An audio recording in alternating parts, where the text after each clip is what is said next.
Hey, welcome to another edition of the Chiefs Outsiders podcast. We are sitting here on the bye week with a record of 5-2, which really is about what I would have probably hoped for before the season. So we're going to do a little bit of a recap of what the team's done so far, where we think they're going, and how that compares to what the expectation was. So let's start. Overall record, you're 5-2 against a really tough schedule. Yeah, like you said, I think realistically this was about as good as you could have asked for. I think where people are probably would have been confused is the Colts loss, but then, you would have probably expected to lose to a team like Tampa or the 49ers instead of the Colts, but... Yeah, and, not saying this team wasn't capable of doing better than 5-2, but, last year, the team started off 3-4 with just a completely, in every way, it looked worse last year at this same point, and then finished the season just an inch away from where they wanted to be. So you feel pretty good about it, and you feel pretty good about the fact that you're in a division that was supposed to be a murderer's row, and it hasn't been. Yeah, no, the Raiders, Chiefs, and Chargers all scored the exact same number of points this week, despite the Chiefs and Chargers not playing in a game. So that's pretty good. And it comes down to probably a matchup between the Bills and the Chiefs to see who goes to the Super Bowl. And now it's a matter of, is there still a way we can get that game at home? So let's start off, talk about the offense. You're talking about a team that's been on a unmatched run of 5 years of just consistent excellence, statistically and team accomplishment. But offensively, this has been an elite offense ever since Patrick Mahomes has been at quarterback. It was always a good offense just since Andy Reid's been here, but truly elite with Patrick Mahomes. And this was the first year where there was a real question mark about that, because you gave up. You let Tyreek Hill go. You traded him away, and you're talking about one of the best receivers the league's seen in a few years. And right now, he's on pace to set the single-season receiving record. The question is, how could you possibly be just as good without that guy?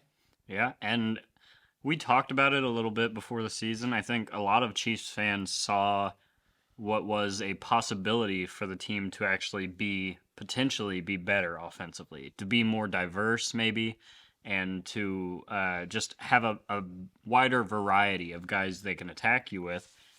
And that's kind of the way it's shaken out so far. And, we look a little bit at advanced statistics, and this team is as good as any in football offensively, and it's as good as any they've had. Maybe the 2018 was the most impressive offensive year. Well, and that team scored 35 a game, and this team's scoring 31 a game. But, it is what you come to expect from a Chiefs offense. And, Tyreek was great, but, just last week, for example, there were 6 touchdowns in 7 drives, and it would have been 7 consecutive touchdown drives if we didn't have a penalty that called that one touchdown back. They're just absolutely rolling, and Patrick Mahomes looks the best he's ever looked. Yeah, so whenever you're talking about the expectations we had for this team coming into the year, immediately you're going to start with Patrick Mahomes and Travis Kelce, because we expected greatness out of them, and that's exactly what they've delivered.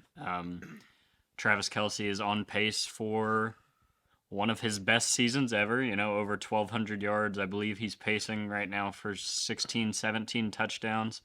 He might not get all the way up there, but, 1,200 yards and double-digit touchdowns is what he's been since Mahomes came into the offense. And then Mahomes is pacing for 5,000 yards and 49 touchdowns. Like, you can't expect more than that. Yeah, and, Juju is on pace for 1,200 yards. Scantling is on pace for 900 and some yards. Everyone is doing exactly what they're expected to do. Mm-hmm. You've got 3 productive running backs. Clyde is who Clyde's been, but you've added Pacheco, who looks really good. I think the future's bright there. McKinnon is an excellent blocker, good in the pass game, breaks off a run even from time to time. Yeah. Really, there's very little to complain about with the offense. If there's anything, I think we would have all predicted more from Sky Moore at this point. Mm-hmm. But, I mean, he's a rookie. And We'll then, give that a little bit I of was gonna time. say, even Justin Watson has, as much as there was a little bit of buzz of whenever Patrick Mahomes is talking about you in OTAs and minicamp, there's going to be a little bit of buzz, but I don't know if anyone expected him to have, had a 41-yard touchdown in a primetime divisional game early in the year, and then he had another just this week, and he's been excellent as the 5th receiver in this offense. Now, let's say the offense has been great. Let's look at the defense, which has been probably a league average defense at this point. But I would say I've seen more things to be excited about with this defense than I expected. We were completely unproven at corner outside of Snead and lost the guy that we thought was going to anchor one side as a corner. And McDuffie should be back this week. Mm-hmm. But without him, we've had 2 rookies. The least reliable guy we've had in the secondary has been Fenton, Yep. who should be a known asset. Right.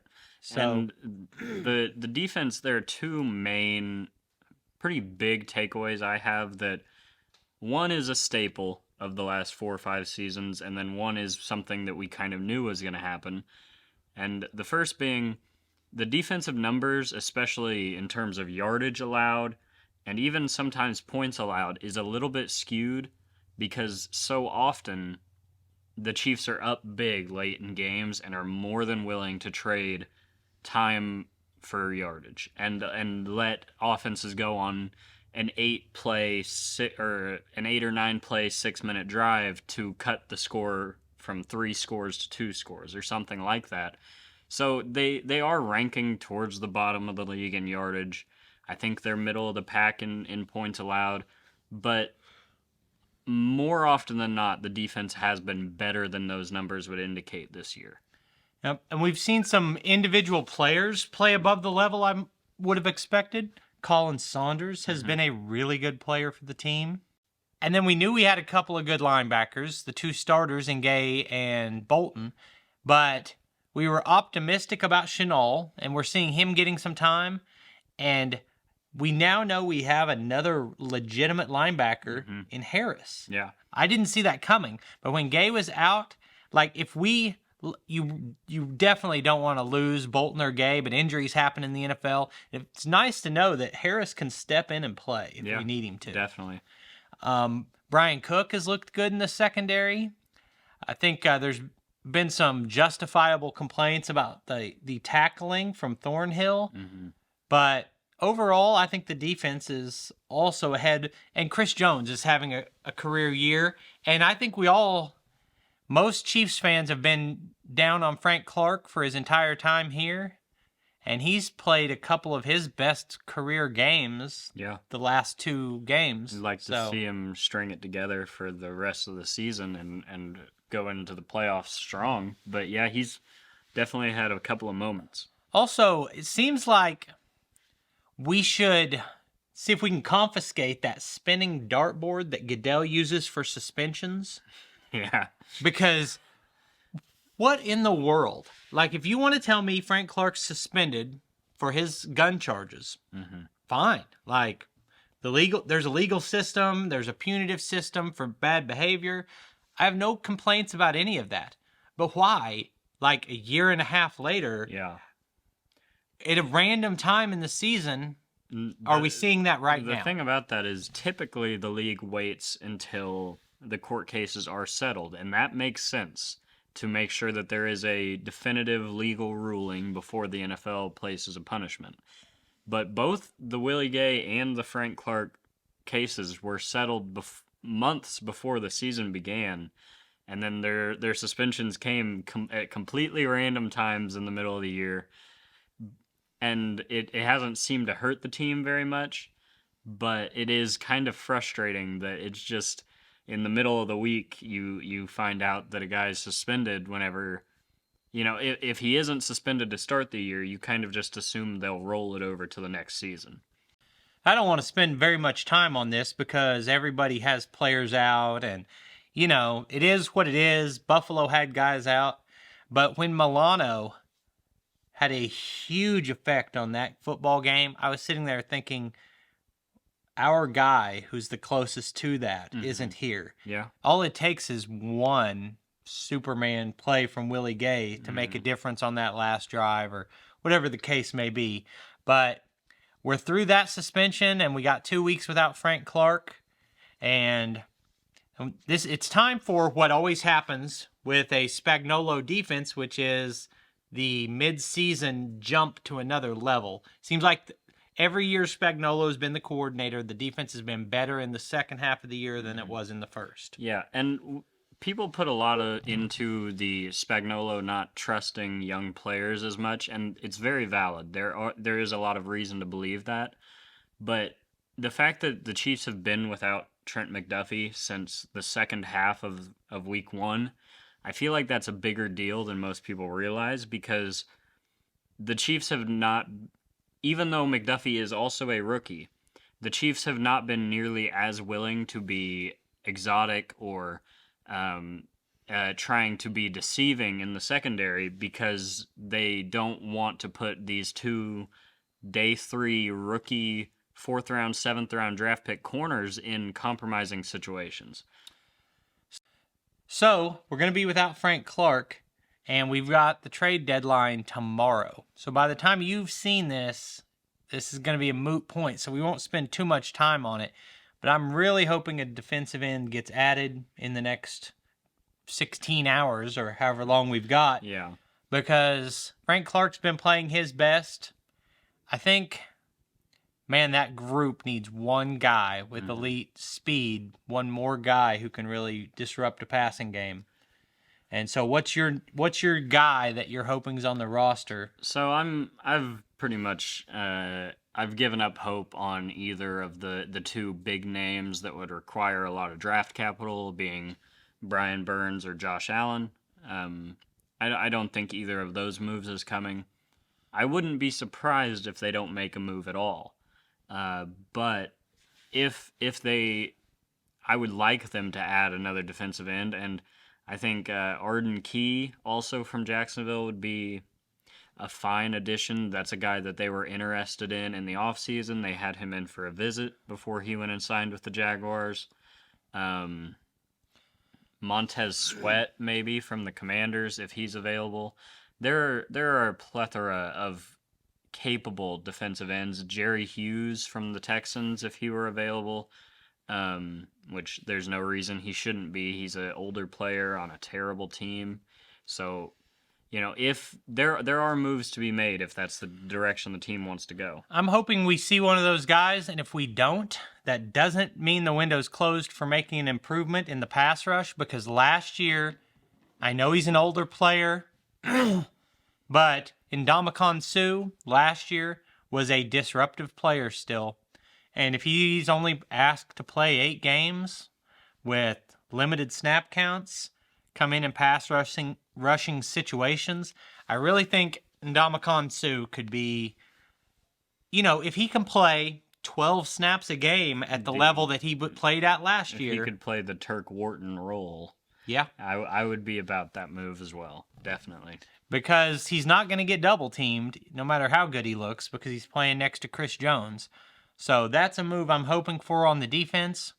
The defense needs to tackle a little better, and they need to play the ball in the air a little better. And overall, I'd say, in terms of expectations, the defensive line is one of the main areas where, not that the expectations were super high, but maybe that we just haven't achieved that, in that it's the same problem we've seen year after year with the Steve Spagnuolo defense, is an inability to get consistent pressure without blitzing. And especially with Frank Clark out these next 2 weeks, if they don't make a move, it will be very interesting to see what that looks like, because George Karlaftis has been, I think, he's been at expectation.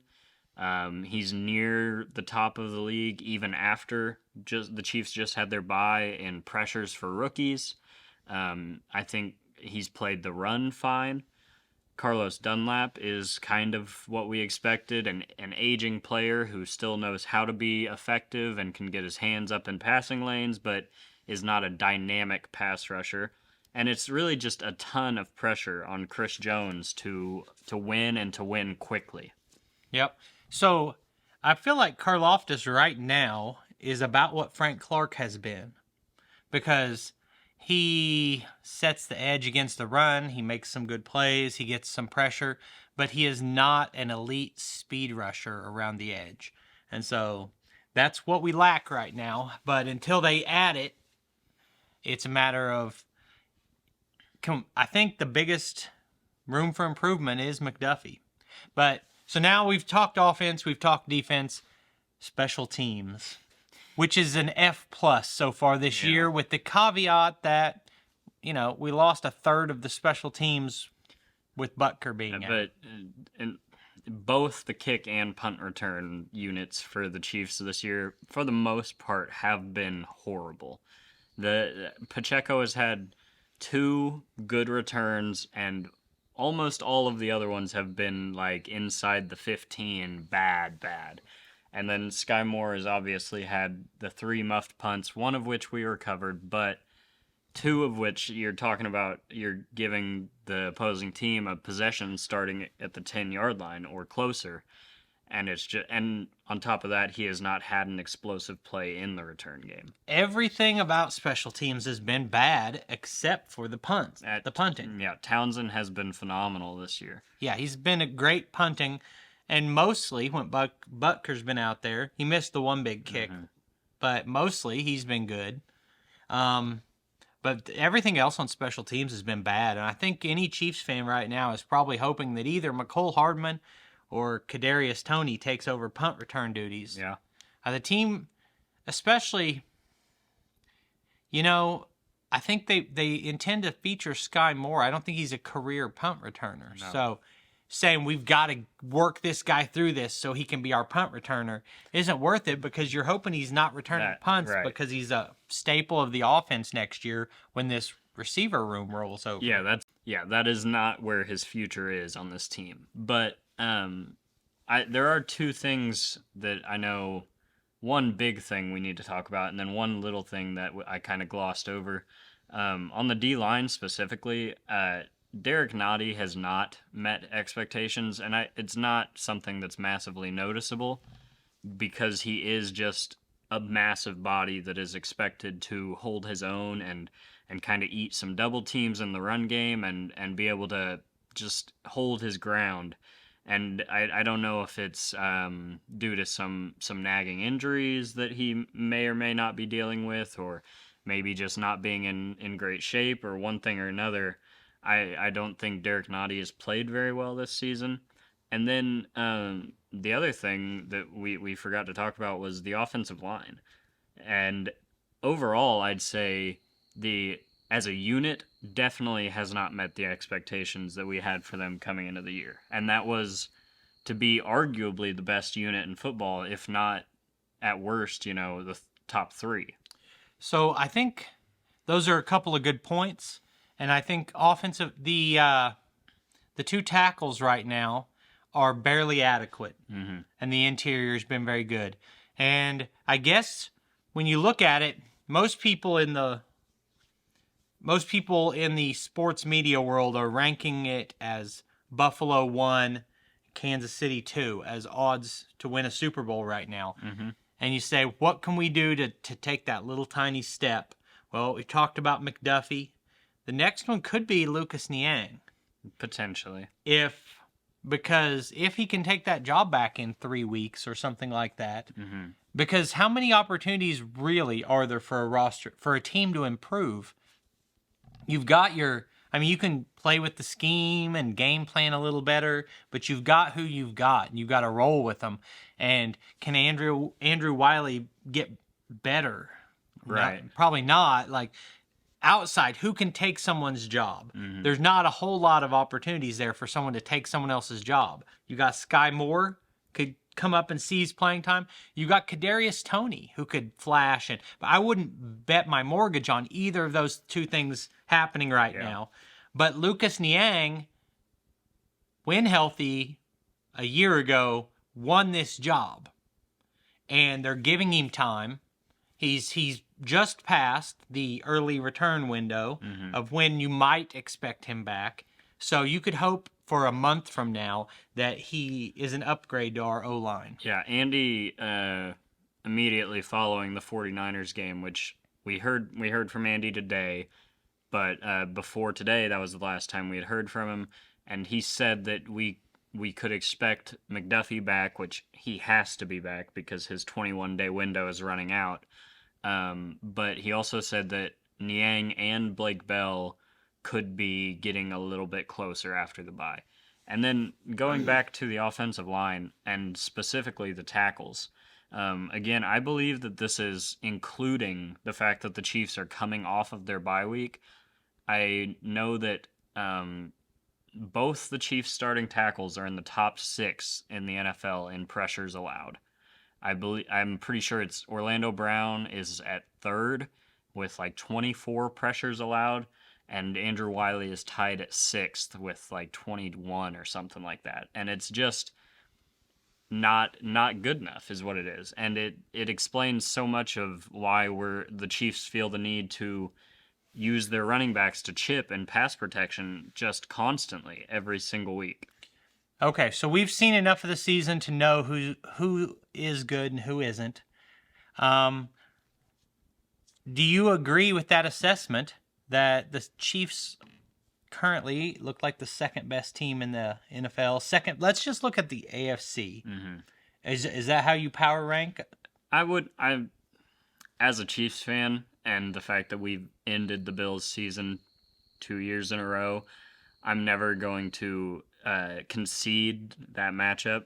But I fully understand with the way the NFL coverage works that they are going to be favored until it gets to that playoff matchup and the Chiefs prove that they can win that game again. But yeah, I think Philadelphia is actually starting to legitimately earn my respect, which they're in the NFC as a legitimate contender. But I think everyone, like you said, has got Bills Chiefs or Chiefs Bills as 1A, 1B in their power rankings. And so I think I'll just do a top 5. You've got Buffalo, Kansas City at the top. I'm going Kansas City because, okay, so let's be real. Buffalo on the season has looked a little bit better than Kansas City because they have the better defense. But I'm putting up Kansas City number 1 because 2 years in a row we've eliminated them, and I see it happening again. But we'll say that's 1 and 2. And number 3, you've really only got one third-place team, is Cincinnati. And right now we are almost to halftime. They're in a scoreless showdown with the Browns. I think there's a legitimate drop-off from 2 to 3. So whether you've got Kansas City 2 or 3, I think there's a real drop to the Bengals. mm-hmm. And then there's another drop to 4th and 5th. And I'm curious what you think, where you're going to go with that. I think 4th and 5th is between the Dolphins and the Ravens. I was going to go Ravens-Chargers. Well, so the Chargers should be number 1. They've got the best quarterback in the NFL and the best 5-foot-tall running back in the NFL and the 2 best receivers. And this is a Super Bowl champion team that can never win more than 9 games. They are the 37-time defending preseason AFC West champions. So, but the Chargers they're doing what they do every year, and it's the reason why there's a verb for it. They are chargering, and all of their best players are injured or not performing, and that's just what we know the Chargers to be. So once you move past that top tier, what you have is teams that are dangerous, not teams that are great. And the Chargers, the Dolphins, and the Ravens are in the dangerous but not great category. There's no one even in that category from the AFC South. Even though, as much as I like to make fun of the Raiders, and they just got shut out 24-0 by the Saints, who had not been good defensively all year, but I would throw the Raiders into that can be dangerous kind of category. We saw them give the Chiefs their best shot, and as much as, like I said, we have seen multiple games of the Raiders just looking like a completely dysfunctional football team, but we've also seen them play some high-level football. How did the Chargers lose 38-10 to the Jags? 38-10. Yeah. Completely dominated by a bad team. So I'm going Ravens, Dolphins, Chargers. Those are the three teams that they can beat anybody any given day, but those are not elite teams. Mm-hmm. It's really a two-team race. I don't think the Bengals are even there. They're definitely not there without Jamar Chase. I was going to say, once they get healthy and if they can string together some good football, they can definitely, I think they are clearly that third best team, third best quarterback, third best offensive personnel that can potentially go toe-to-toe with Kansas City and Buffalo. And the really cool thing about Kansas City and where they're at is it's a super young team. They're doing the hard steps to rebuild as we go and stay young, to stay relevant, and to stay in good salary cap situation.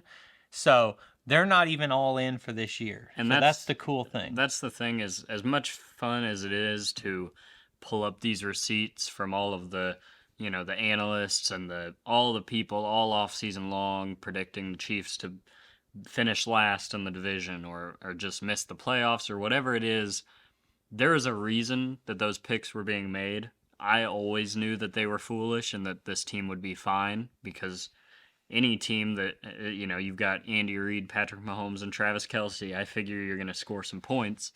But the reason that those picks were being made is because of that approach, that the Chiefs traded away Tyreek Hill, who's one of the very best players in all of football, and then, made 12 draft picks. And by all accounts, if you're not following the team closely, this was a let's do a quick rebuild and go back at it next year kind of season. And that's just not what we've got. Yeah, you moved on from Matthew and Hill. You're giving up key members here. Real quick before we sign off, why are the Browns going for 2 in a 6-0 game? I believe they just the Bengals had a penalty on a PAT and moved it up. 8-0 Browns. And there's one more dark horse team, is the Cleveland Browns. Now, if they come in at 2-9 whenever Deshaun Watson comes back, it's too late. But if they're sitting there, if they can get in as the last team in the playoffs, maybe Deshaun Watson makes them dangerous. It'll be very interesting what they look like, because he hasn't played football in 2 years, like 2 full years. Yep. So it's going to be interesting, but it's nice to sit here at 5-2, and I see no reason we don't roll the Tennessee Oilers. Very interesting that the Chiefs are 10.5-point favorites in that game. So yeah, 10.5 is a huge line, and I don't know if I'd bet that line, but I know who I'd bet to win. Right. So Andy's great coming off a bye. Kansas City's the better team. We'll roll out a full preview of the game between the Houston Oilers and the Kansas City Chiefs once we find out Warren Moon's status for the game. Yeah. If he's available, I see it as a shootout. If it's Ryan Tannehill or the rookie, I've already forgotten his name. Malik Willis. If it's one of those two, I'm probably picking the Chiefs. But we'll roll out a game preview for that in a couple days.